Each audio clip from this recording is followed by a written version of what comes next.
Hey guys, welcome back to Tempest Tuesday, and yet again I'm fashionably late on Friday. And because I'm a little bit sick, I have my radio voice on so you guys can enjoy that.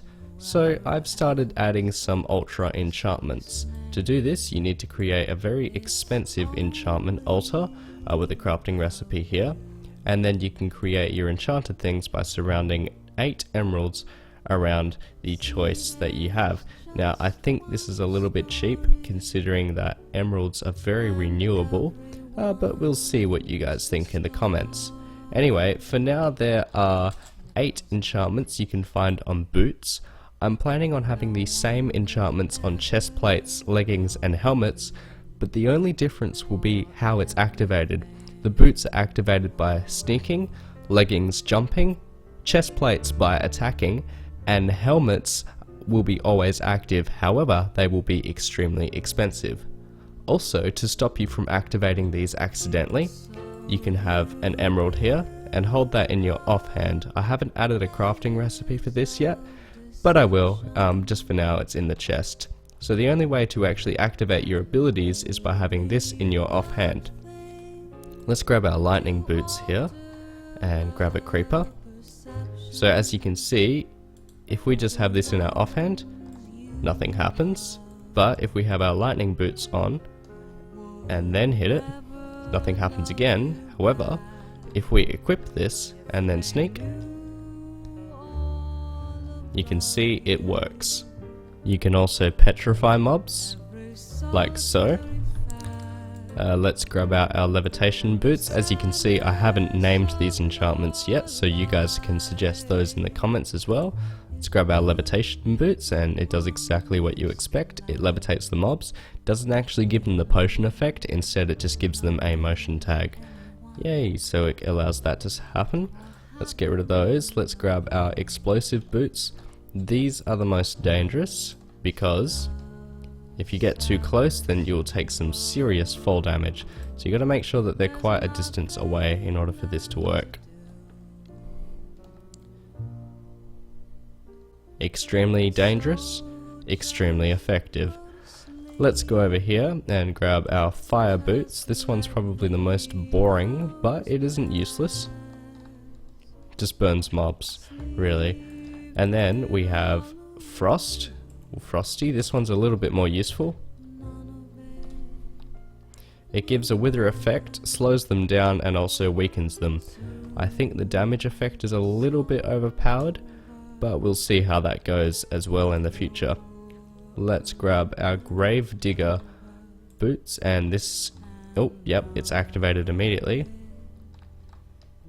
I think it's a bit OP because the blocks can just expand a lot because of the items. I'll just make it so it doesn't work on items in the future.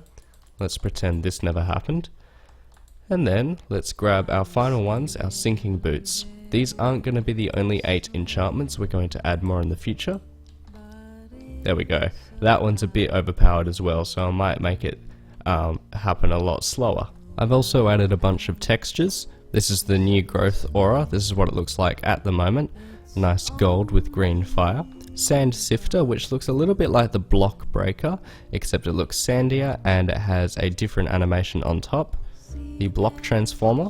This is like a sea lantern, except a lot darker and the animation is slightly different. And then our attributor, which is like a diamond ore with ghast tears around the outside. That's the crafting recipe, diamond ore with ghast tears, and I think that this texture represents that pretty decently.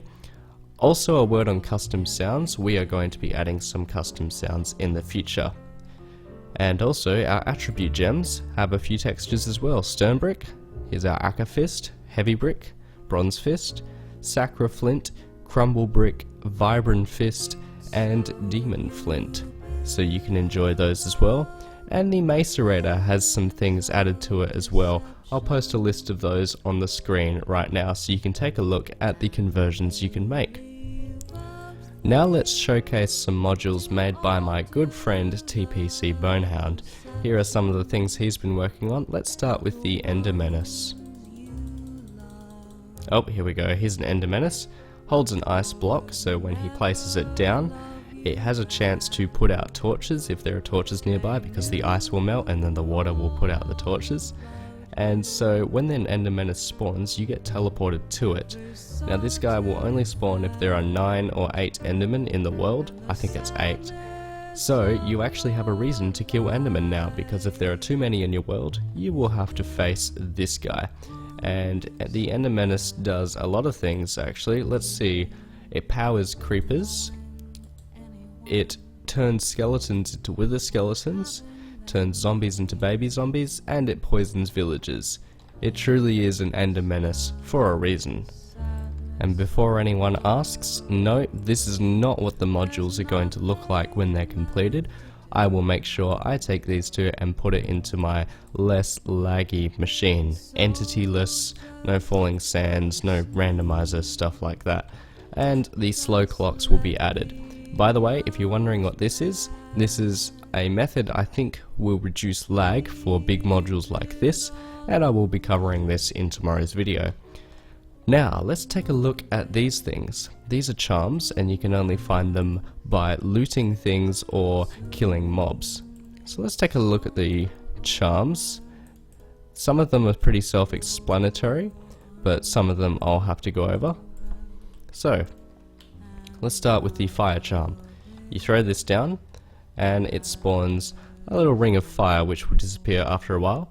The time charms add a bit of time to the world.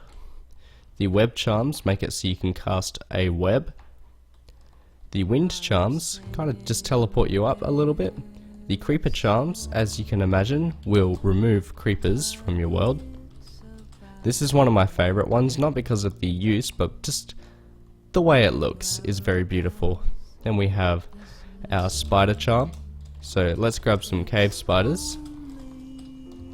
And when we use our spider charm, they turn into regular spiders, getting rid of that poison effect. Then we have our tank charm.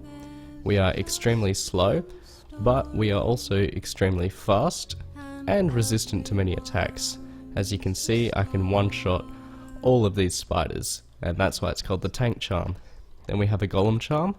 Summons an iron golem just for a short period of time. And then finally we have an arrow charm, which will make me completely immune to arrows. However, the downside of using the arrow charm is you can't use bows. But that's it for the charms for now. Oh wait, I think I forgot one. Yes, the Invisibility Charm. Very self-explanatory. It makes you invisible for a bit of time. So, this has been the week 4 of Tempest Tuesday, I believe. Please suggest a bunch of stuff. I will be going over how we are going to reduce the lag next episode, but for now, if you enjoyed the episode, leave a like, and if you're new to the channel, please subscribe. Remember to subscribe to TPC Bonehound as well, but for now, thanks everyone for watching. I will see you in the next one. Take care.